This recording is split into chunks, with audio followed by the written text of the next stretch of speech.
Bien, bonjour à tous. Bienvenue à cette dernière visioconférence de l'année 2025. Et on a le plaisir d'accueillir le professeur Antoine Dingswan, qui est professeur de physiologie, chef de service à l'hôpital Cochin à Paris, Université Paris-Cité. Et Antoine va nous parler aujourd'hui, répondre à la question pourquoi les prix Nobel de physique et de chimie en 2024 ont-ils été attribués aux chercheurs travaillant sur l'intelligence artificielle? Bonne question, Tuan, nous t'écoutons. Merci beaucoup, Étienne. En préambule, je dirais deux choses. La première est que depuis maintenant un petit peu plus d'un mois, je ne suis plus chef de service puisqu'atteint par la limite d'âge légale en France. Je reste néanmoins professeur à l'Université Paris-Cité et je vais continuer à enseigner. C'est très simple jusqu'au 1er janvier 2030. Voilà. Et la deuxième chose, c'est que, comme avait dit le professeur Étienne Lemarié, j'enseigne la physiologie à la faculté lorsque je vois des patients aussi en tant que pneumologue. Et tout cela pour dire que, en fait, je ne suis pas du tout mathématicien. Je m'intéresse à l'intelligence artificielle puisque je travaille, comme beaucoup de médecins, avec des spécialistes d'intelligence artificielle pour savoir comment on peut les appliquer en médecine. Mais ce que je vais maintenant partager avec vous, c'est simplement les questionnements et puis les lectures que j'ai eues par-ci par-là et qui m'ont permis de comprendre pourquoi l'IA, on va désormais appeler l'intelligence artificielle IA pour aller plus rapidement, pourquoi l'IA connaît actuellement une explosion tant dans le développement que dans les applications. Euh, S'agissant d'applications, on ne va pas tous les faire, mais nous savons aujourd'hui que l'IA joue un rôle important dans tous les domaines de la vie, pas qu'en médecine. Et en médecine, eh bien, l'IA euh, joue un rôle contributif dans en radiologie, dans tout ce qui est imagerie, dans la découverte des médicaments, comme on verra un petit peu plus tard à la fin de cet exposé, mais et également dans la gestion des patients, tant au niveau de l'hôpital qu'au niveau des dossiers médicaux. Mais en fait, aujourd'hui, ce que je propose que nous fassions, c'est que très tranquillement, on reprenne le cours de l'histoire et voir comment et pourquoi l'IA a pu se développer, non pas depuis la nuit des temps, mais depuis l'année 1950. Et on a l'habitude d'attribuer la notion d'intelligence artificielle à ce monsieur, Alan Turing, que très probablement tout le monde connaît et qui est considéré comme étant le père des ordinateurs. Et en fait, Alan Turing n'est non seulement le père des ordinateurs. Il a aussi une vie romanesque avec plusieurs films faits à ce propos, mais il a, semble-t-il aussi, laissé cette légende selon laquelle euh, il a croqué une pomme avec du poison pour se donner la mort alors qu'il était emprisonné par les autorités britanniques qui le soupçonnait d'être un espion pour le bloc soviétique. Mais en tout état de cause, Turing, comme vous le voyez ici, avait publié en 1950, date à laquelle on avait initialement fait débuter l'histoire de l'IA. Donc en 1950, il a publié cet article. Et vous voyez ici le titre. Et cet article ensuite a servi de base pour ce que nous connaissons comme étant le test de Turing. Alors le test de Turing, qu'est-ce que c'est? C'est simplement euh, soumettre, tester un ordinateur, plutôt un programme, un logiciel d'ordinateur, pour savoir si celui-ci est capable de rentrer en compétition avec un humain.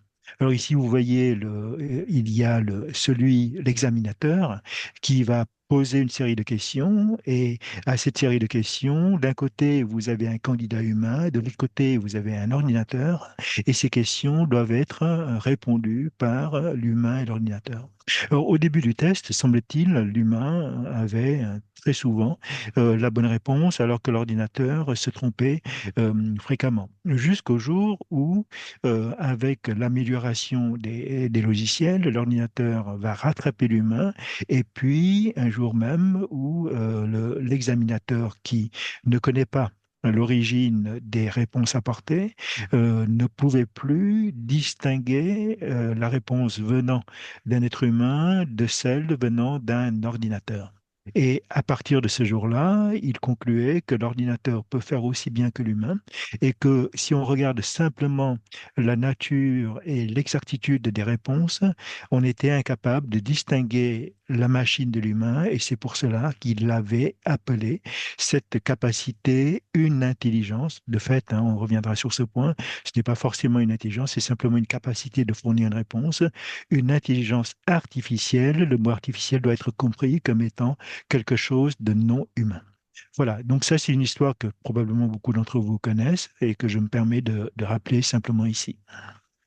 Toujours s'agissant de l'histoire, eh bien, le véritable mot intelligence artificielle utilisé tel qu'on l'entend aujourd'hui, eh bien, a été mis en avant, officialisé en quelque sorte en 1956, donc 6 années plus tard, la publication de Turing, par un groupe de chercheurs, tous des mathématiciens qui travaillent sur les ordinateurs, hein, qui se sont réunis à l'été 56 à cet endroit qui s'appelle Dartmouth.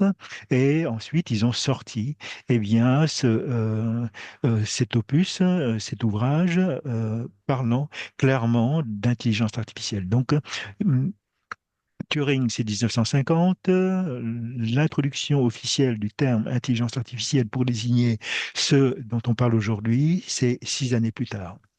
Et puis après, eh bien, chemin faisant, les personnes qui s'intéressent à cette possibilité pour une machine, hein, un ordinateur, de pouvoir proposer des solutions, va se développer ensuite dans les années 60, 70, 80. Et ici, je montre l'image d'une autre personne qui joue un rôle important, qui est Arthur Lee Samuel. Et Arthur Lee Samuel est considéré comme étant le père de tout ce qui est jeu sur ordinateur, jeu d'échecs, jeu de dames. Et en fait, là, on le voit avec une machine datant de l'époque, donc elle est tout sauf portatif ou bien portable. Donc c'est quand même une grosse machine. Et voilà, donc pour peu que nous soyons joueurs d'échecs, eh bien, on a tous connu dans notre jeunesse, eh bien, l'utilisation de ces compagnons de jeu. Euh, et ceci me permet, après ce bref rappel historique, en mentionnant les pères de l'intelligence artificielle, eh bien, faisons un rapide tour d'horizon dans le temps. Et sur cette diapositive, vous voyez, donc, on fait débuter l'intelligence artificielle en 1950 et nous avons maintenant l'habitude de dire que l'IA euh, connaît euh, brièvement trois périodes, trois dates essentielles. D'abord 1950, où à l'époque, l'IA était appelée l'IA 1.0, et c'est surtout des calculs statistiques basés sur la probabilité.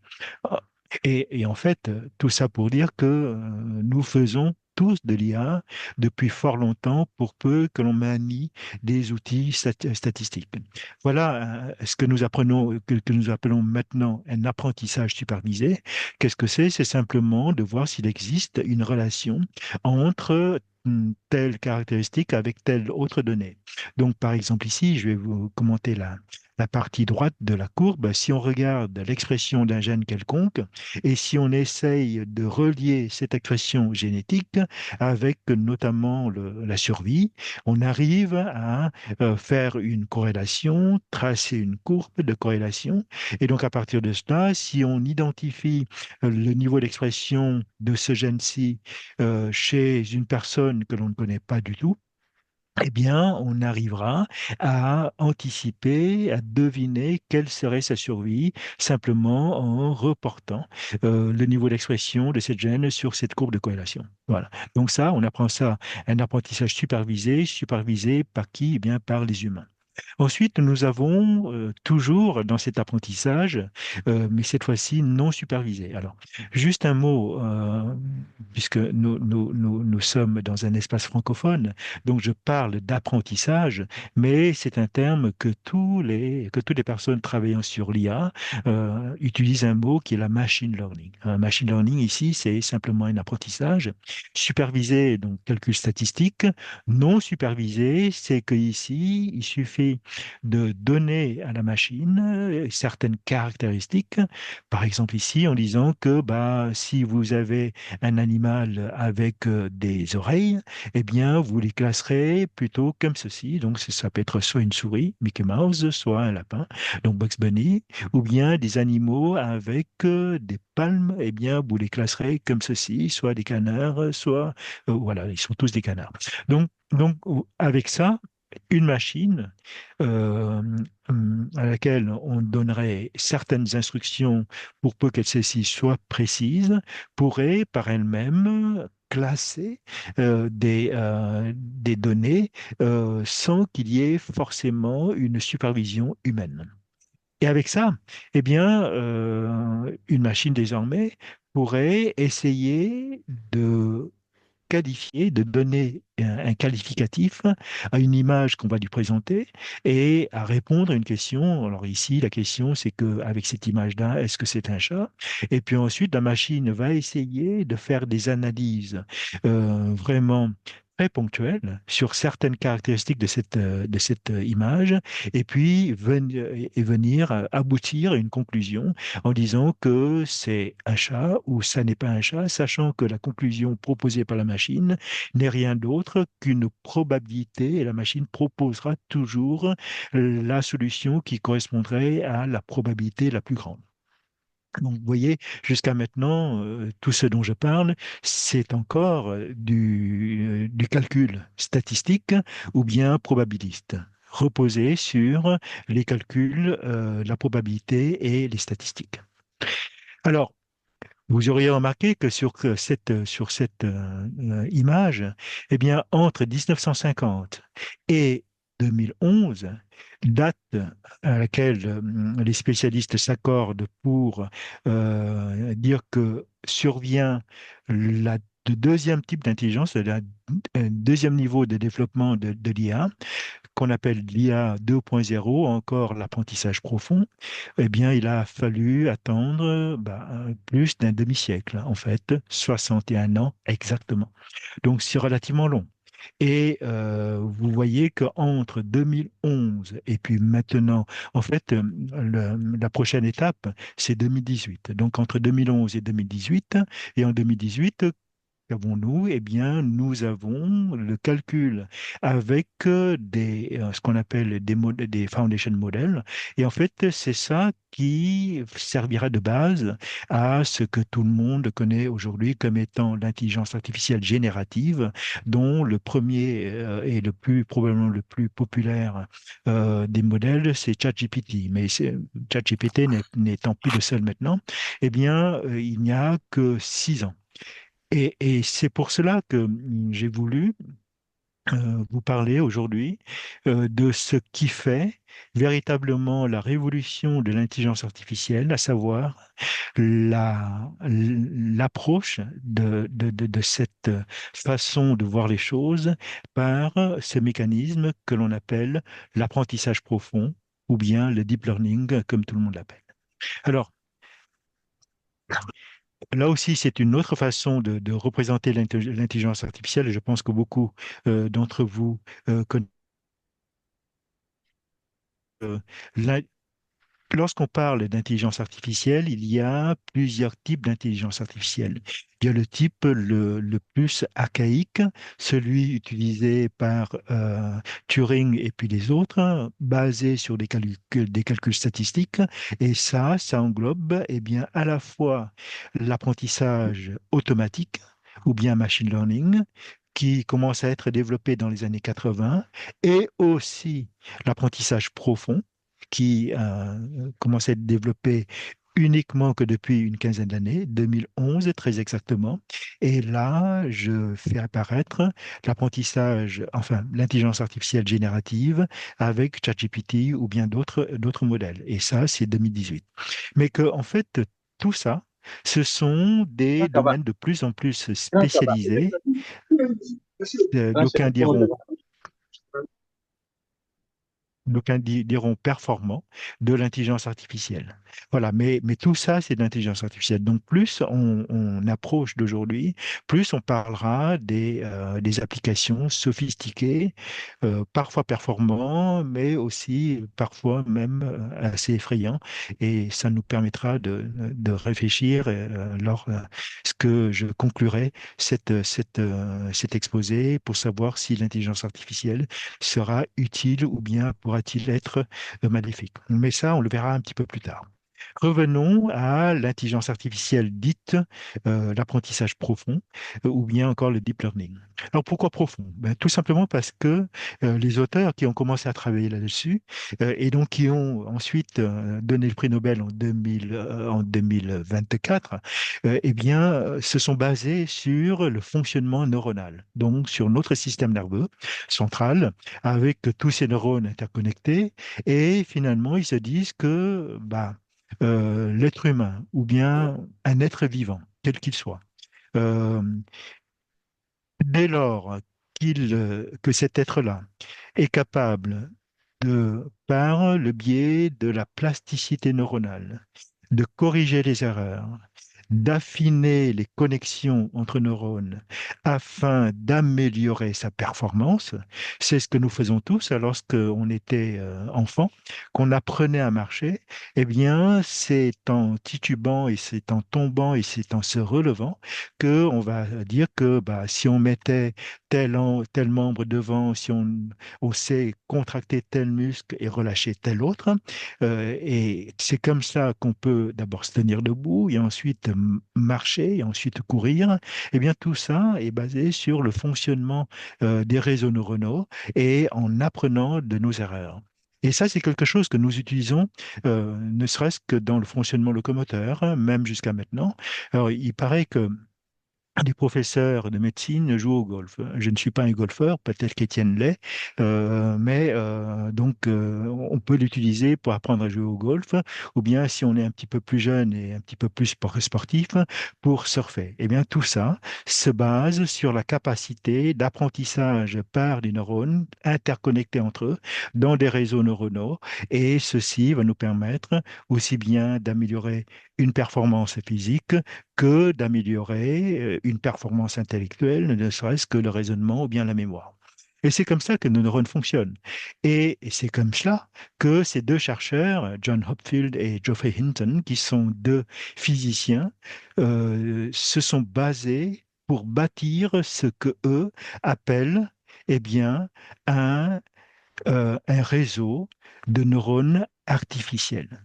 Ici, vous avez à votre gauche un neurone normal, physiologique de l'être humain, mais ça peut être aussi d'un primate, ça peut être aussi d'un mammifère.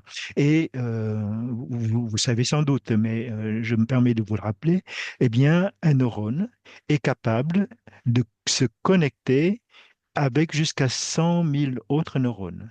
Et ça, il s'agit que de deux neurones. Maintenant, si vous considérez un réseau de neurones avec des centaines, voire des milliers de neurones, vous voyez les possibilités de connexion neuronale dans le cerveau humain. Allez, on va parler de l'homme, puisque en fait, nous sommes censés posséder le cerveau le plus développé du règne du vivant, hein. C'est ce qu'on dit. Alors que lorsqu'on pense à certains dirigeants, eh bien, c'est une question qu'on peut se poser. Alors, je ferme la parenthèse. Euh, Donc, maintenant, si on parle de l'intelligence humaine, eh bien, grâce à cette extraordinaire connexion entre des neurones appartenant au même réseau, eh bien, c'est comme cela qu'on peut avoir une plasticité neuronale, apprendre et peut-être évoluer. Alors, ce qu'ont fait ces auteurs, ils ont dit que puisque les neurones humains sont capables de cela, eh bien, essayons de construire des neurones dits artificiels. Alors ici, vous avez simplement des neurones artificiels disposés en 1, 2, 3, 4 couches, avec un neurone de sortie. Et là-dessus, ils font connecter cela, et cela est possible d'un point de vue électronique et informatique. Et une fois que vous avez retenu cela, permettez-moi maintenant de vous présenter les travaux de Monsieur John Hopfield. Alors, c'est un jeune homme de 92 ans, toujours bon pied, bon oeil. C'est un physicien théorique qui, alors ça c'est une chance pour nous parce que en même temps du métier de la physique théorique, c'est quelqu'un qui s'intéresse aussi à la neurophysiologie ou bien aux neurosciences. Et il a construit ce qu'on appelle un réseau de Hopfield. Alors, qu'est-ce que c'est que le réseau de Hopfield? Le réseau de Hopfield, c'est simplement dire que si alors, c'est un réseau qui est basé sur le principe de la mémoire associative. Mémoire associative que nous utilisons et j'aurai quelques exemples à vous proposer un petit peu plus tard. Le réseau de Hopfield, c'est de simplement dire que lorsque vous donnez une information à un ordinateur, et lequel ordinateur aurait un logiciel construit selon le réseau de neurones artificiels précédemment évoqué. Eh bien, l'information sera stockée dans un coin de la mémoire de l'ordinateur. On parle bien de mémoire d'ordinateur, et ça, c'est une notion que tout le monde connaît. Eh bien, sera stocké à un endroit qui va être la plus faible. Et pour retrouver l'information stockée dans les mémoires de l'ordinateur, si vous proposez si vous posez une question, pour, pour dire, ben voilà, vous avez cette image que l'on voit ici, eh bien, que représente cette image? Eh bien, cette image-là, comme vous le voyez ici, là, ça a été sauvegardé comme étant l'image de la lettre J, quand bien même cette image est imparfaite, avec des manques, eh bien, l'ordinateur sera capable de retrouver cette image tout simplement en se basant sur le principe de stockage des mémoires en utilisant l'énergie la plus faible, tout comme si lorsque vous faites tomber une bille, qui aurait la même forme ou bien une forme très proche de la bille originelle correspondant à l'image de la lettre J, eh bien cette bille-là va suivre le même chemin dans ce paysage avec des monts et des vallées et qui va mener à proximité de l'image stockée qui va vous donner l'information recherchée. Voilà. Donc, c'est comme ça que j'ai compris le réseau de Hopfield et c'est comme ça qu'il faut comprendre comment un ordinateur est capable de retrouver la bonne information pour peu que cette information soit renseignée et soit stockée dans sa mémoire. Et voilà un exemple de la mémoire associative telle que proposée par Hopfield.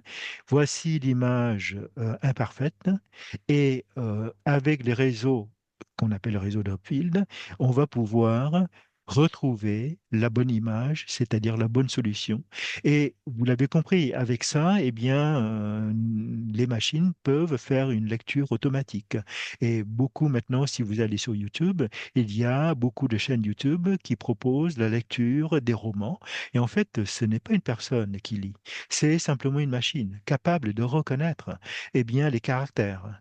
Tout comme eh bien, les caméras seraient capables de reconnaître des images d'êtres humains à surveiller ou bien un programme d'ordinateur capable de reconnaître une imagerie d'un scanner ou bien d'une radiographie ou bien d'une échographie. Et la mémoire associative, eh bien, nous l'utilisons. Hein. C'est tout ça, ben, l'exemple est connu et classique. C'est en regardant une madeleine, peut-être en sentant son odeur, que l'histoire de l'enfance de Marcel Proust a été est revenue à sa mémoire. Alors, on a parlé de réseau d'Hopfield, on a dit mais quel génie. puisqu'en fait, il a publié en fait son article en 1982, donc 1982-2024. Il a fallu attendre quelques décennies, mais quand même, c'est pas très loin.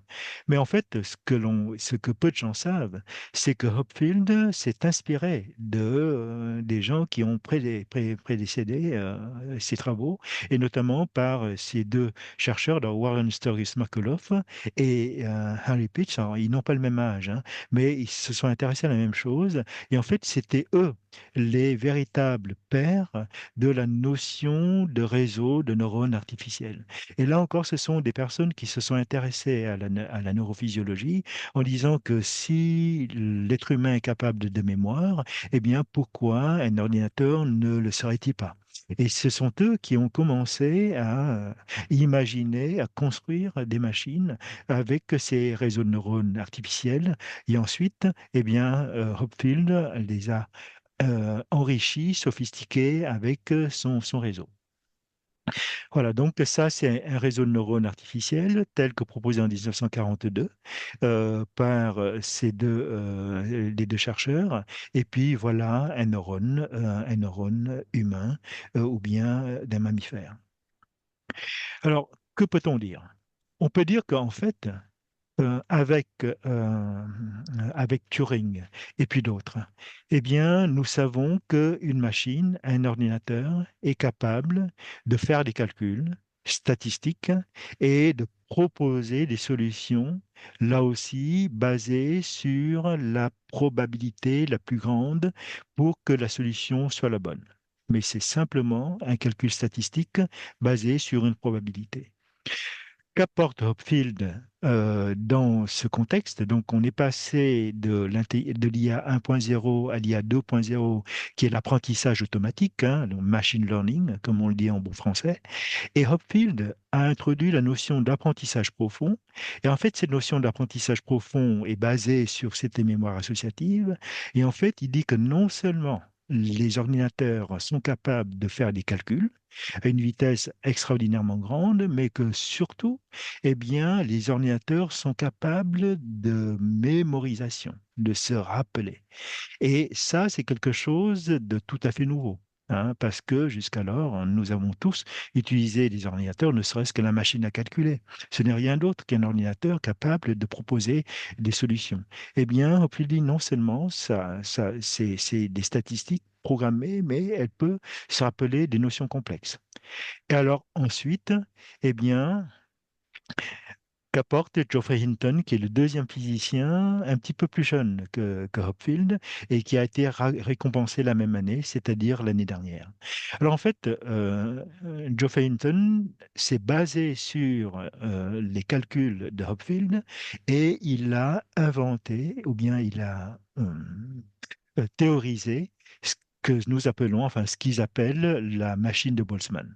Alors là encore, hein, mes connaissances en mathématiques ne sont pas suffisantes pour que je me lance dans le risque d'une démonstration mathématique, mais c'est simplement pour dire que ce qu'apporte Hinton, c'est de pondérer les informations. Je m'explique. Lorsque vous avez ici, c'est un réseau de neurones physiologiques, hein, chez vous comme chez moi. L'enfant ou bien nous autres. Si nous sommes capables d'apprendre à faire un bon mouvement, bon, on oublie le golf, on oublie le surf, soyons fous, apprenons à danser. Donc, si nous, à notre âge, on sait, on apprend une danse quelconque, eh bien, c'est en exécutant les bons mouvements. Et les bons mouvements, ensuite, bien exécutés, va permettre de renforcer la connexion synaptique entre deux neurones. En revanche, les mouvements qui ne sont pas adéquats, eh bien, la connexion synaptique va être de plus en plus lâche jusqu'au jour où elle ne sera plus du tout, les deux neurones ne seront plus du tout connectés. Et c'est comme ça que l'on fonctionne. C'est comme ça que l'on corrige nos erreurs, aussi bien intellectuelles que physiques. Maintenant, un réseau de neurones artificiels tel que celui-ci, eh bien, sera aussi pondéré avec des coefficients de pondération, avec un coefficient qui sera d'autant plus fort que la voie qui a permis de trouver la bonne solution a été la bonne. et un coefficient qui sera d'autant en plus faible jusqu'à disparaître si la voie vous mène vers une mauvaise solution. Et cela, en fait, la machine de Boltzmann, et j'ai pris cet exemple-là pour illustrer. En fait, si on fait ça, c'est qu'on est capable de conceptualiser le mouvement. Alors, euh, quand vous regardez un sportif, euh, soit un joueur de foot qui va bientôt tirer son penalty, ou bien simplement un sauteur en hauteur. Vous voyez la personne, si vous l'observez, avant de se lancer dans la course et puis d'essayer de franchir la barre, la plupart des athlètes, sinon tous, refont un film dans leur tête pour imaginer comment il faudrait qu'ils mettent leur corps pour pouvoir trouver le bon mouvement pour passer la barre. Et ici, c'est un exemple d'un jeune homme avec un puzzle. Imaginons que ce soit un jeune homme, plutôt qu'un jeune homme, mais c'est un enfant qui joue au puzzle. Que fait l'enfant? Eh bien, il va prendre chaque pièce du puzzle, il va essayer de le mettre sur la pièce manquante, et si jamais ça correspond, eh bien, il a trouvé la bonne pièce. Si ça ne correspond pas, eh bien, il va trouver une autre pièce. Et ça, c'est quelqu'un qui n'utilise pas le principe de Boltzmann. Celui ou celle qui utilise le principe de Boltzmann, il regarde simplement la pièce, la forme de la pièce. Il ne prendra pas le soin ou bien ne perdra pas son temps pour amener cette pièce-là, pour essayer de l'ajuster dans le puzzle, mais simplement, il dit, bah, cette pièce-là, avec cette forme-là, ce n'est peut-être pas la bonne. Et ceci va nous permettre, en fait, plutôt que de faire les choses de façon machinale, donc euh, l'apprentissage automatique, eh bien, on va essayer de conceptualiser et d'anticiper pour trouver la bonne réponse. Et cela va m'amener à proposer un autre exemple dans la vie de tous les jours. Si vous comme moi, nous sommes programmés pour rentrer du travail à la maison en prenant une route quelconque, eh bien, parfois, c'est bien parce que la route est la plus courte. Alors, je prends un exemple me concernant. Pour rentrer de mon hôpital dans mon appartement de banlieue, je prends un bout d'autoroute qui va plus vite. Mais si jamais il y a le jour où il pleut, l'autoroute est dangereuse, eh bien, je prendrai la nationale pour rentrer chez moi. C'est un petit peu plus long, mais c'est moins dangereux. C'est tout simplement parce que j'ai l'information de l'intempérie et plutôt que de prendre, comme d'habitude, un chemin le plus court, je vais utiliser la solution qui correspond le mieux à une situation donnée. Eh bien, ça, c'est la façon de raisonner de Boltzmann. Et c'est pour ça que j'ai pris cet exemple-là. Et nous sommes capables de le faire, et la machine, avec l'apprentissage profond, le fera de la même façon. Voilà. Et donc, je dirais que, en fait, Clinton va aller encore plus loin qu'Hopfield, parce qu'Hopfield dit que la machine est capable de se remémoriser des notions apprises. Et Hinton dit non seulement elle est capable de faire ça, mais la machine est capable de comprendre et de choisir la bonne solution en fonction des informations qu'elle a à sa disposition. Voilà. Donc, grâce à ça, eh bien, l'apprentissage profond a été développé jusqu'à un exemple qui est celui-ci. Alors, cet exemple-là, euh, j'ai pris avec une image d'un président américain, non pas le dernier, qui n'est pas forcément mon favori, mais voilà, donc c'est Washington. Et en fait, ce président américain, il y a son image, et que fait la machine? Elle va pixeliser, c'est-à-dire rendre cette image avec des unités pixels les plus faibles possibles, et ensuite, elle va essayer d'identifier des régions de l'image, la région de l'œil, la région du nez, et ensuite avec des allers-retours pour voir si cela va correspondre à un ensemble de ces 6 personnages-là. Et ce sera soumis au test final. Et finalement, le chemin qui va vous permettre d'aller de ce point-ci jusqu'à ce point-là, c'est-à-dire jusqu'ici, eh bien, ce chemin-là, ce chemin utilisé par ce réseau de neurones sera privilégié et aura une pondération la plus importante. Voilà.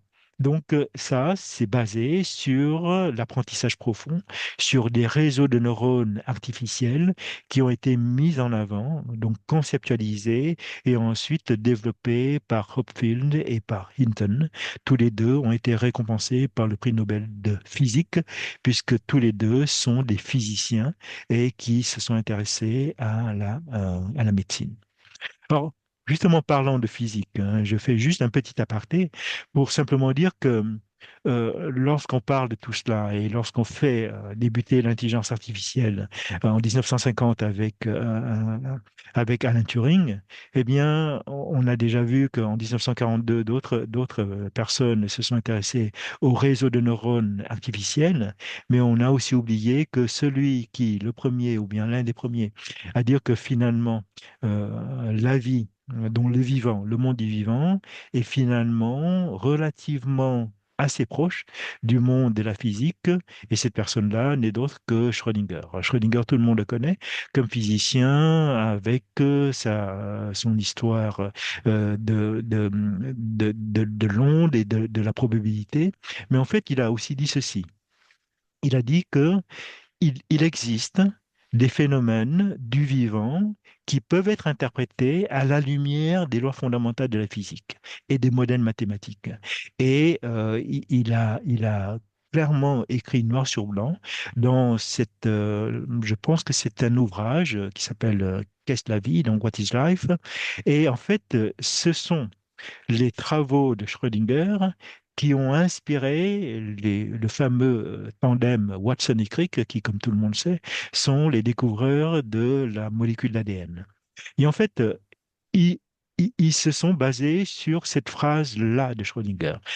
Schrödinger a postulé que l'information génétique, parce qu'en fait, la génétique, elle existe depuis longtemps avec les petits pois. Donc, Schrödinger a dit que l'information génétique peut être encodée au sein de structures moléculaires que Schrödinger ne connaissait pas, mais qu'il avait théorisé comme étant une structure que lui a dénommée le cristal apériodique. En fait, ce n'est pas le cristal apériodique, c'est la double hélice de l'ADN qui contient l'information génétique eh bien, de tout être vivant, hein, végétal comme animal. Et alors, je reviens sur ce que je disais, c'est que lorsqu'on y pense, eh bien, le monde du vivant, c'est un monde capable de traiter de l'information. Et cette information, de fait, c'est une information qui est encodée par nos gènes. Et l'ADN est connu par tout biologiste comme tout médecin comme étant le code de l'information biologique. Eh bien, les physiciens nous disent que les neurones artificiels encodent également des informations, mais ce sont des informations numériques et c'est un encodage qui est désormais possible et la transformation de cet encodage, de cette information, eh bien, va nous permettre d'avoir des machines pour proposer des solutions en réponse à des questionnements que l'on peut avoir. Donc, voilà ce qu'apportaient nos deux lauréats du prix Nobel de physique en 2024. Maintenant, si je parle rapidement du prix Nobel de chimie.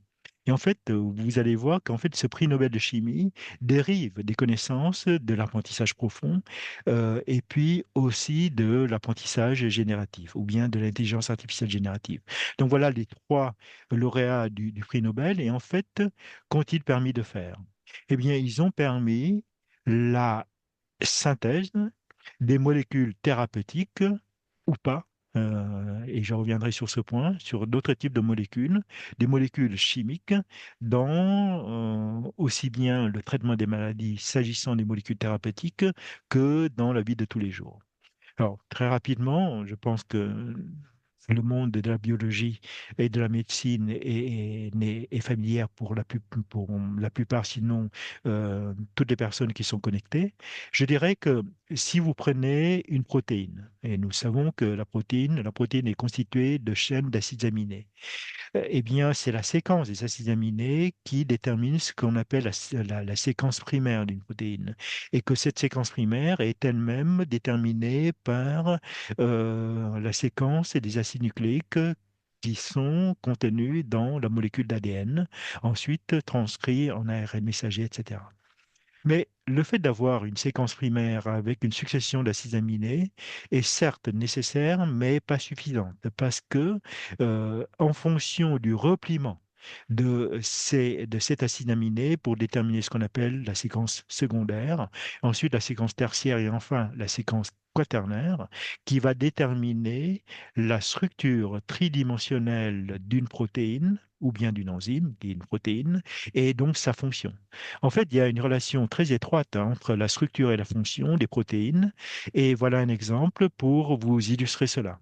Eh bien, vous voyez ici, toutes les formes de cette protéine dérivent d'une seule et même séquence primaire. Et en fonction des forces en présence, vous avez différentes possibilités de repliement dans l'espace de cette protéine. Et bien entendu, dans le monde du vivant, il suffit qu'il y ait un dérèglement de ce repliement dans l'espace pour rendre la protéine soit non fonctionnelle, soit même parfois toxique. L'histoire des prions et de la vache folle, ce n'est que cela. Hein, c'est un mauvais repliement des protéines. Mais allez, on va simplement dire que si vous voulez trouver le bon repliement pour donner la molécule thérapeutique, eh bien, il faut le trouver. Et cela n'est pas simple, et que jusqu'à maintenant, que font les biochimistes et les biologistes moléculaires? Ils essayent d'isoler une protéine et par la méthode de cristallographie, ils essayent d'identifier la structure tridimensionnelle de cela. Eh bien maintenant, on a presque plus besoin, voire peut-être plus besoin du tout de faire cela, puisqu'il suffit de connaître la séquence primaire, d'envisager les différentes possibilités de repliement, de connaître aussi la cible moléculaire du récepteur cible de de la molécule thérapeutique. Et ensuite, on va pouvoir gagner beaucoup de temps pour aller et trouver la bonne solution. Et c'est pour cela que la capacité de prédire la structure des protéines nécessaires pour que cette protéine-là devienne des protéines thérapeutiques a été trouvée par ces deux chercheurs, qui sont encore relativement jeunes, et notamment John Jumper. Imaginez, il est né en 1985. À l'époque, j'étais déjà médecin.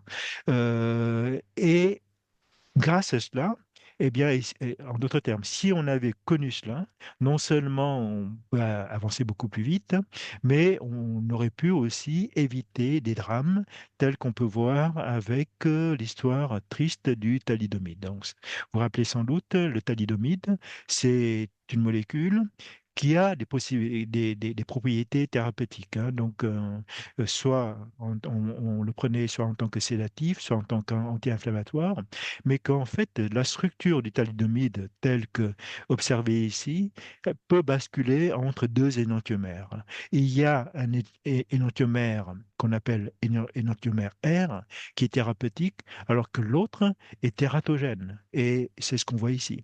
Et à l'époque, si on avait cela, et si on savait que cette molécule-là pouvait se transformer dans le corps d'une personne qui l'a pris, et passer de R à S, eh bien, on n'aurait certainement pas utilisé cette molécule et on n'aurait pas, très probablement pas connu, eh bien, ce drame que l'on sait. Alors maintenant, pour revenir à ce que avaient découvert les chimistes et ce qu'on est en train de vivre, c'est que aujourd'hui, nous sommes capables d'essayer de faire de la pharmacologie que l'on appelle in silico. Alors, in vitro, in vivo, tout le monde sait ce que c'est. In silico, c'est simplement une pharmacologie avec des molécules dans un ordinateur qui est capable de proposer des vues tridimensionnelles et de proposer des solutions compte tenu de ce que l'on sait des molécules pour savoir si ça peut se fixer sur le récepteur, quel est le niveau de liaison entre ces deux molécules et est-ce que avec ce type de conformation, eh bien, ça peut se transformer facilement ou bien difficilement en des produits plus actifs ou bien moins actifs? Alors, tout cela est désormais possible et on commence à avoir des médicaments qui commencent à sortir simplement sur le simple fait de connaître la cible thérapeutique et on arrive à trouver ça sur ordinateur. Et bien sûr, il y a aussi, et le temps me manque pour tester tout cela sur des modèles, mais là encore, des modèles proposés par les machines, c'est-à-dire par l'ordinateur, et sur l'existence de ce que nous appelons des jumeaux numériques. Alors, un jumeau numérique, je pense que vous savez ce que c'est. C'est, c'est un, c'est un être virtuel, numérique, qui existe dans l'ordinateur, qui possède les mêmes caractéristiques que la personne a testée et que sur lequel on va pouvoir tester un certain nombre d'hypothèses thérapeutiques ou bien diagnostiques. Et donc, voilà ce que nous pouvons attendre aujourd'hui. Il semblerait, hein, je n'ai pas été vérifié, que grâce à cela, on pourrait peut-être aussi trouver des enzymes pour régler des problèmes tels que le problème de la pollution par le plastique. Alors, il semblerait qu'on puisse trouver des enzymes pouvant dissoudre le plastique. Et si cela est vrai, eh bien, très certainement, on applaudirait l'intelligence artificielle tel que c'est proposé. Alors, je voudrais quand même terminer avec quelques mots de mise en garde, puisque nous savons que avec les deux exemples qu'on a vus, avec les deux prix Nobel, eh bien, tout ce que peut nous apporter l'intelligence artificielle en matière de diagnostic et de thérapeutique, mais nous savons aussi que les risques sont grands pour avoir ce qu'on appelle les deepfakes, c'est-à-dire des biais. Alors, on va parler de biais maintenant. En fait, il y a plusieurs types de biais. Il y a le biais cognitif, le biais statistique. Et très rapidement, nous savons que les biais existent depuis toujours, pas seulement concernant l'intelligence artificielle. Si on demandait euh, quel est le nombre de prix Nobel gagnés par des biologistes ou bien des chercheurs ou bien des médecins de sexe masculin et de sexe féminin, et on voit tout de suite qu'il y a peu de femmes nobélisées. Et si on concluait que les femmes sont moins douées pour avoir le prix Nobel que les hommes, eh bien, c'est un biais évident parce qu'en fait, le nombre de chercheurs de sexe féminin pendant les décennies passées est bien moindre, inférieur à celui des hommes.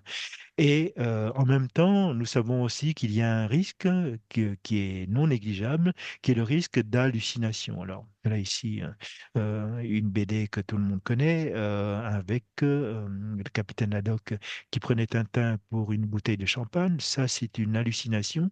Et l'hallucination peut aussi survenir dans le monde de l'intelligence artificielle, telle que l'existence, par exemple, de pieuvres qui flottent dans le ciel. C'est un exemple parmi d'autres. Et enfin, pour terminer, alors, comment peut-on créer une hallucination? Alors maintenant, si vous demandez à ChatGPT en disant, ben, décris-moi le globe terrestre. Alors, que fait ChatGPT? Il prend une image du globe terrestre, ici, il dit que c'est la sphère. Et ensuite, il prend une autre image, voilà, c'est le sphère ici, il prend une autre image, eh bien, une orange. Et là, eh bien, il va dire, en fait, que la Terre est bleue, parce que la Terre est bleue, comme une orange. Bon, ça, c'est pas une hallucination, ça, c'est une phrase bien célèbre d'un poète célèbre. Mais la différence entre Paul Éluard et puis l'hallucination de l'intelligence artificielle, c'est que Paul Éluard, lui, il est capable d'imaginer, tout comme Magritte, comme on voit ici. Et en fait, il y a une différence fondamentale entre l'imagination et l'hallucination, c'est que l'imagination, c'est la capacité de faire naître des idées et des concepts qui se démarrent par leur nouveauté et leur originalité et dont le rapport au réel est bien perçu par leur auteur. Donc on sait que c'est quelque chose qui n'est pas vrai, qu'on peut le proposer dans un but artistique ou peut-être même dans un but de recherche. On peut imaginer quelque chose de totalement fou en sachant que la chose est folle, hein, et voir si jamais elle se vérifie, c'est peut-être on a trouvé, eh bien, on a fait franchir un grand pas à la science parce qu'on a osé penser l'inimaginable. Mais on sait bien qu'au début, que cela n'est pas vrai. Alors que l'hallucination, c'est une perception d'image ou de son imaginaire, mais qui est cette fois-ci confondue avec le réel. Et tout le problème est là. Si on confond quelque chose qui n'est pas vrai avec le réel, on risque de basculer dans l'irréel, donc dans l'hallucination. Et si on utilise cette hallucination comme étant une information vraie, comme on peut le voir maintenant dans le monde associatif, dans les réseaux sociaux, dans le monde politique, etc. Et c'est là où ça devient dangereux, source d'erreur pour les sciences exactes. Donc voilà, concernant l'intelligence artificielle et les biais, nous ne connaissons que la partie visible de l'iceberg. Il y a encore beaucoup de choses à faire pour véritablement euh, explorer ce domaine qui est un domaine dangereux. Et cette diapositive que j'ai prise à partir d'une revue générale publiée maintenant il y a quelques années, qui dit qu'au début, l'être humain à l'époque de Turing, visiblement faisait mieux que l'intelligence artificielle. Et là, il y a deux exemples célèbres, hein. D'abord, Kasparov avec Deep Blue, qui a été battu par un programme d'ordinateur aux échecs. Et puis ensuite, il y a un champion de Go qui a été battu aussi par un programme d'ordinateur au Go. C'est là où l'IA devient plus performant que l'homme, et je pense que là, nous sommes ici déjà, hein. Nous sommes déjà là. Et en fait, la question, c'est que est-ce qu'il faut s'en réjouir ou bien est-ce qu'il faut s'en inquiéter? Et en fait, ça, c'est la question que je me pose et que je vous pose. Et je suis véritablement pas équipé pour vous apporter une réponse. Et je propose qu'on utilise ça comme point de discussion puisque j'ai terminé ma présentation maintenant. Voilà, je vous remercie de votre attention. Je vais peut-être mettre ma caméra Oui, puis pour peut-être discuter avec vous. fermer le partage d'écran aussi, comme ça on va voir tout Bien le monde sûr. en plus grand plan. Ben, merci beaucoup, mon cher Anne. Fidèle à tes habitudes, tu nous as livré une conférence de très haut niveau et qui soulève énormément de questions. Et j'ai beaucoup aimé, si vous permettez, je peux peut-être ouvrir la discussion, peut-être que ça va l'orienter, peut-être pas. J'ai beaucoup aimé l'allusion à Schrödinger. Oui. Parce que la célèbre boîte noire de Schrödinger, j'ai lu des articles qui disent que avec l'intelligence artificielle, probablement que la boîte de Schrödinger n'aurait pas existé. Hmm. Et en ce moment, il y a d'autres articles que j'ai lus, ça fait pas tellement longtemps, où on tente d'essayer de développer une intelligence artificielle équivalente, par exemple, à celle d'Albert Einstein. Mais Hmm. on dit qu'à l'heure actuelle, c'est pas possible à cause de l'opacité. Et là, Hmm. je comprends pas vraiment, mais à cause de l'opacité du système en soi. Puis on ne Quel sait pas système? à l'heure L'intelligence actuelle artificielle? Hmm. comment aller plus loin là-dedans. Puis Hmm. remarque que c'est peut-être une bonne chose, là. Tu sais, il ne faudra pas créer non Hmm. plus des espèces de monstres qui. Hmm. J'aurais deux choses à dire là-dessus. En fait, là, c'est mettre la charrue avant le bœuf, hein. Parce qu'en fait, si on disait que Schrödinger est celui qui a inspiré un petit peu les réseaux de neurones, et que ceux qui ont les premiers travaillé sur les réseaux de neurones ont permis à l'IA dite 3.0, c'est-à-dire basée sur l'apprentissage profond, eh bien, on n'aurait pas cet apprentissage profond si on n'avait pas les réseaux de neurones artificiels, tu vois. Et en fait, l'intelligence artificielle a déjà débuté avec les ordinateurs et avec les machines à calculer, tout bête et simple. Voilà, mais à l'époque, on était encore dans un calcul probabiliste et statistique. On n'était pas encore dans la capacité de trouver des réponses à des questions complexes avec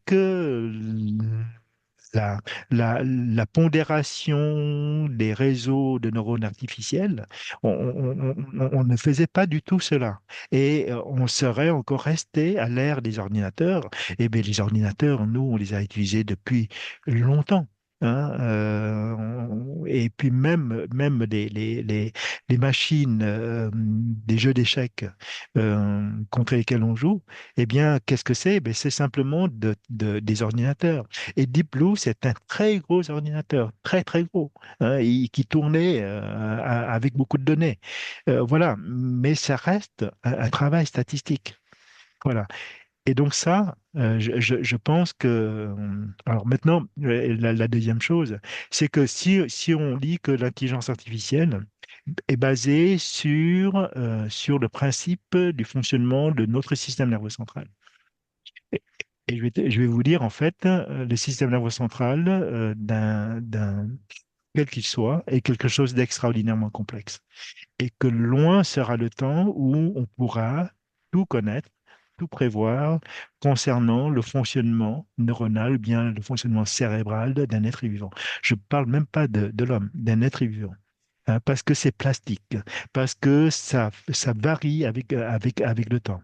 Et donc, je pense que l'IA connaîtra certainement des limites. D'ailleurs, les premières limites de l'IA, c'est ses erreurs. Et l'IA est la première à dire que l'IA peut faire des erreurs, et je dirais que l'IA fera toujours des erreurs.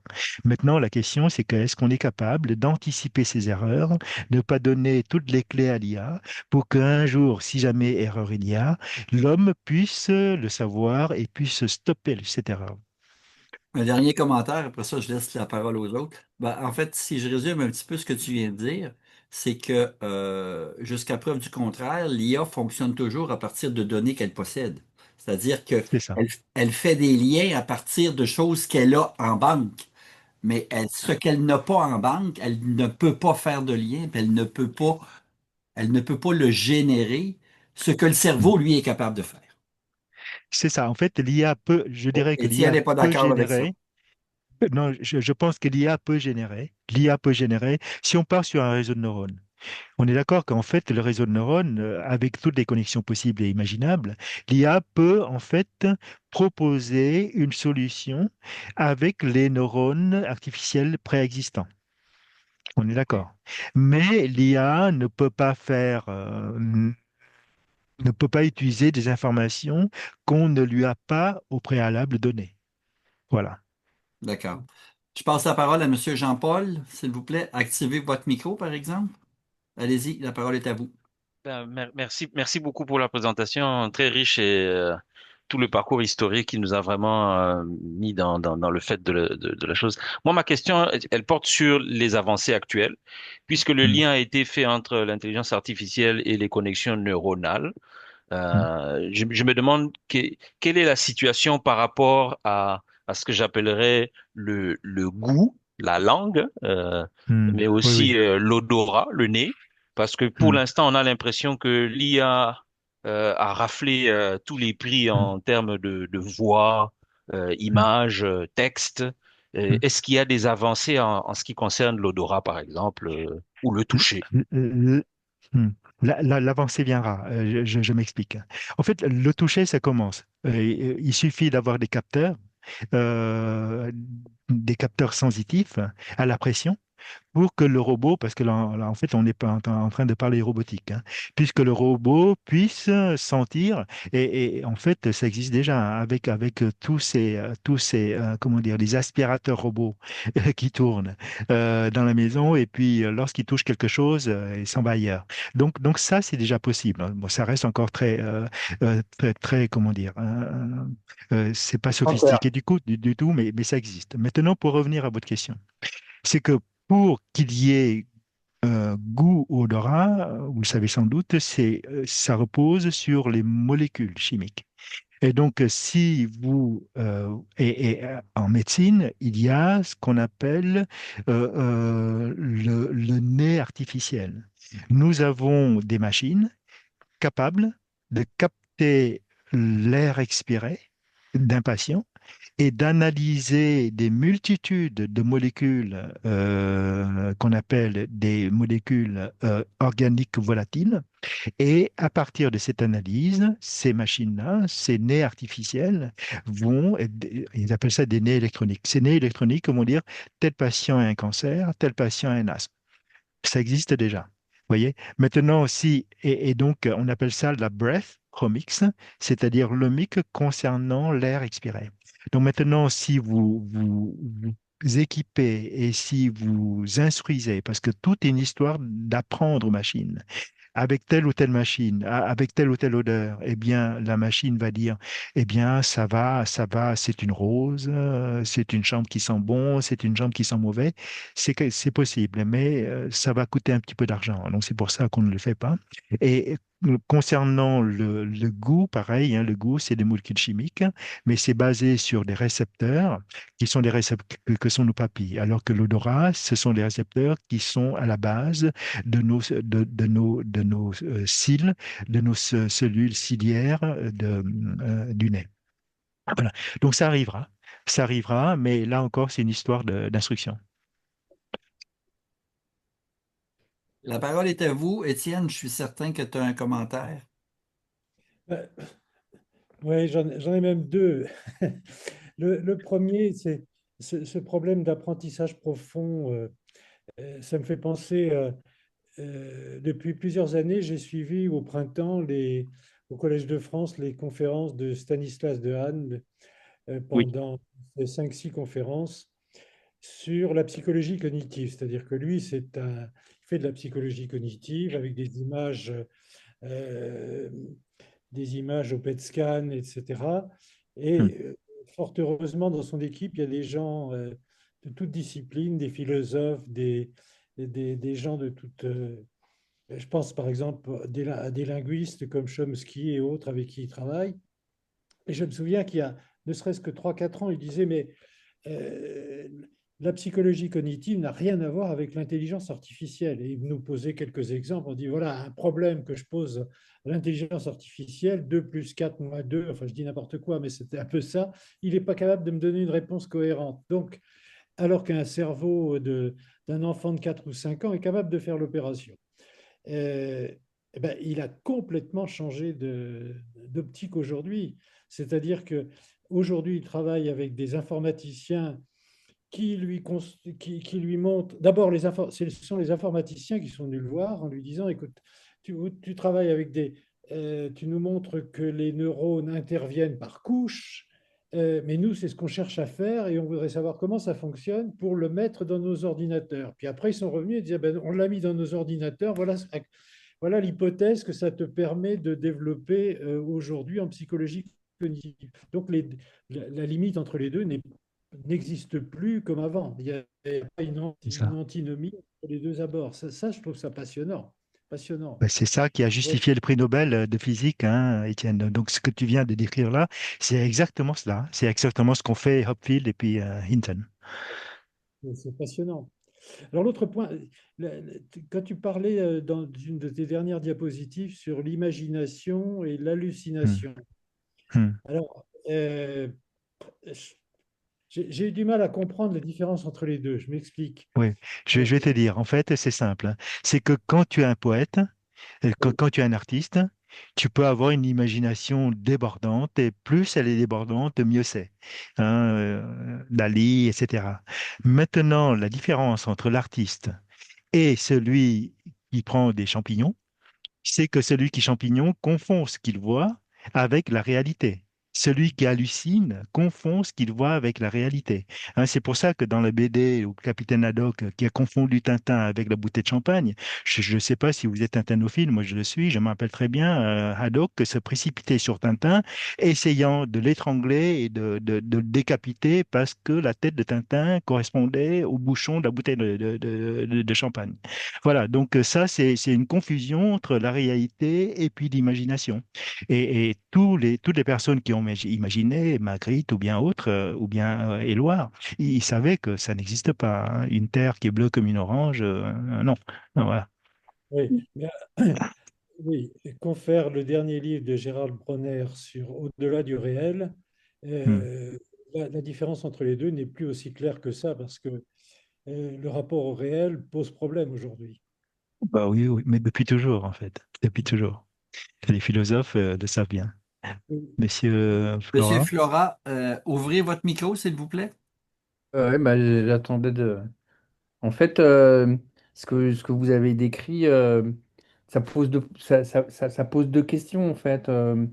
À partir du moment où tout ce qui est décrit, c'est par rapport au système de neurones, ça pose une question de pourquoi on voudrait que l'ordinateur soit parfait alors que l'être humain l'est pas. On est tous Oui. faillibles, hein. Et en fait, si on part sur la même base, c'est-à-dire euh, monter un ordinateur à partir en fait des réseaux de neurones, il n'y a aucune raison que l'ordinateur ne soit pas faillible comme Hmm. l'homme. Mais ce que ça demanderait de développer c'est la capacité de réflexivité pour pouvoir en fait rectifier son erreur ou la mise en commun de différentes intelligences artificielles pour récupérer ses erreurs. Parce qu'en fait, à ma connaissance, il n'y a aucun homme qui est parfait. On fait tous des erreurs, même le Hmm. plus intelligent. Et Hmm. donc, Tout à fait. la question, ça serait plus de comment on arrive à ce que, en fait, justement, il y a par rapport à juste la question et la réponse précédente, la différence entre l'imaginaire et l'hallucination, c'est de réaliser ça et cette Hmm. capacité à le faire. Et puis, ça demande aussi une éducation de la population pour ne pas croire, en fait, directement ce qui est écrit. Moi, j'ai travaillé à la Cité des Sciences il y a 25 ans. On avait fait une enquête à l'époque à la médiathèque et on avait réalisé à quel point les gens, à partir du moment où c'était écrit, c'était imprimé dans leur cerveau que ça avait une certaine vérité, quoi.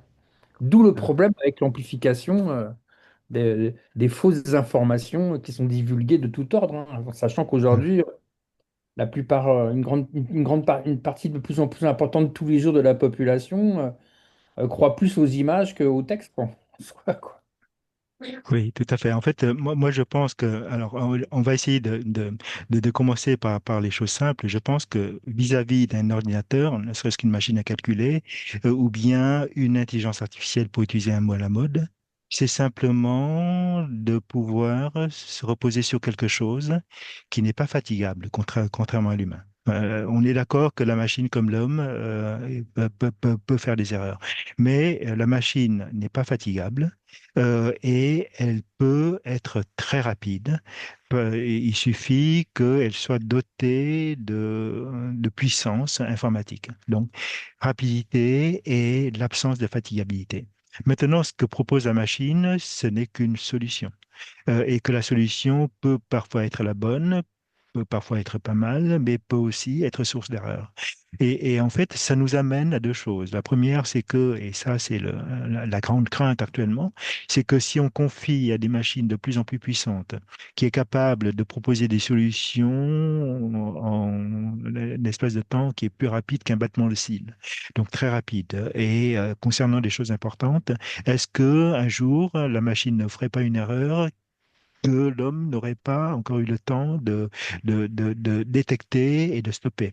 Et là-dessus, je vous encourage véritablement à aller lire les derniers écrits de Geoffrey Hinton. Geoffrey Hinton, c'est celui qui a trouvé la machine de Boltzmann et qui a montré que les ordinateurs non seulement sont capables de se mémoriser et de retrouver sa mémoire, mais elle est aussi capable d'avoir une espèce de raisonnement. Alors, lui, ce qu'il appelle raisonnement, c'est d'envisager différents scénarios possibles et puis d'utiliser le bon scénario. Voilà, Geoffrey Hinton, il est très alarmiste concernant des dangers de l'IA.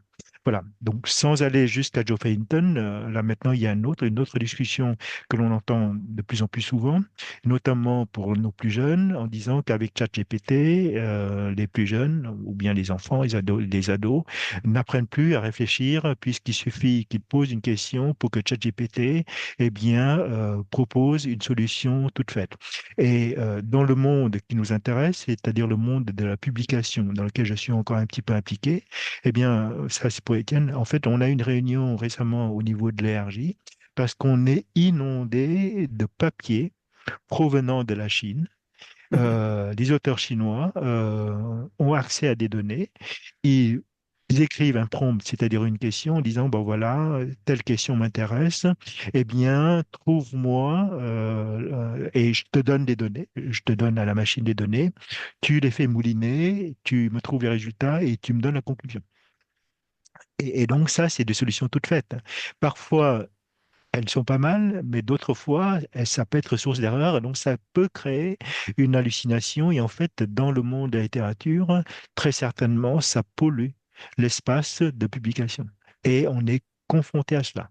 Donc, dans le futur, il faut véritablement avoir un outil pour distinguer, non pas le bon grain des livrets, mais de ce qui est vrai, de ce qui ne l'est pas. Alors, juste pour terminer quand même sur une note positive, c'est que moi, comme tout le monde, j'utilise l'IA, j'utilise même ChatGPT. Je parle un petit peu anglais, mais peut-être pas aussi bien que les deux langues que je parle, à savoir le vietnamien et puis le français. Et donc, à chaque fois que j'écris un texte ou bien un email important, je demande à ChatGPT de me le relire. Mais en fait, je relis toujours ce que me propose ChatGPT, parce que parfois ChatGPT me propose des choses inconcevables. Donc voilà. Donc, il confond les sexes, en fait, il Oui. confond les mouvements étudiants. Donc, en fait, faut toujours s'en servir comme un outil. Et alors, pour parler très rapidement de ce que nous faisons, on travaille avec une société pour avoir une IA pour l'interprétation de ce que nous faisons, c'est-à-dire l'exploration fonctionnelle respiratoire. Donc vraiment le B à bas. Et en fait, ça marche assez bien. Ça marche assez bien. Et lorsque on vérifie avec l'IA, bah, 8 fois sur 10, ce que nous avons pensé, ce à quoi nous avons pensé est la même chose que l'IA. Et puis il y a deux fois où c'était en fin de journée, on est fatigué, on ne pense pas à la bonne solution. Et en fait, on revoit ce que propose l'IA, on dit bah, finalement l'IA a raison. Parce qu'en fait, l'IA propose toujours la meilleure solution possible. Voilà, c'est comme ça que nous l'utilisons. Mhm. Merci beaucoup, mon cher Anne. Est-ce que d'autres personnes ont des commentaires? Je vois le temps qui file un petit peu. Il est déjà 10h30, ça veut dire 16h25 chez vous. Ben écoutez, s'il n'y a pas d'autres commentaires, on va clore. Euh, Juste un dernier commentaire. Je savais pas que, parce que tantôt, quand tu as parlé de l'ERJ, tu parlais de l'European Respiratory Journal. Je pensais que c'est. C'est Je ça. savais pas qu'il était inondé je veux pas dire En de fait, fake paper, non, mais inondé, façon de parler, mais en fait, on reçoit plusieurs papiers par jour. ah oui. Parce que je Hmm. sais qu'il y a des revues maintenant qu'il faut carrément faire attention, là. Il y a certaines revues frontières, entre autres, qu'il faut extrêmement être prudent, là. Mais je savais pas que l'ERG était attaqué à ce point-là, là. Bah, en fait, je pense que tous les journaux sont attaqués parce que la tentation est grande. Hmm. Notamment lorsque tu as beaucoup de données et des données qui comprend des dizaines de milliers de données patients, hein, données publiques. Eh bien, la tentation est grande pour que. Alors, en fait, il y a un biais, hein. Le biais, c'est qu'en Chine, Ouais. lorsque tu publies un papier et lorsque tu es premier auteur ou bien auteur par correspondance d'un papier qui est publié dans un journal de facteur d'impact X, tu reçois le même nombre X en milliers de dollars. Oh Donc, boy! si tu publies à l'ERJ qui a un facteur d'impact de 21, eh bien, un papier dans l'ERJ rapporte à 21 000 dollars à la personne qui signe en premier. Aïe aïe, ça, j'étais pas au courant de ça. Ça, c'est extrêmement dangereux. Aïe aïe, t'aurais pas dû me dire ça, ça va me mettre encore beaucoup plus méfiant. L'autre chose que je voulais dire, et puis tu l'as bien dit, et puis c'est dommage que notre ami tunisien Zouer est pas là, mais l'IA, c'est extrêmement puissant.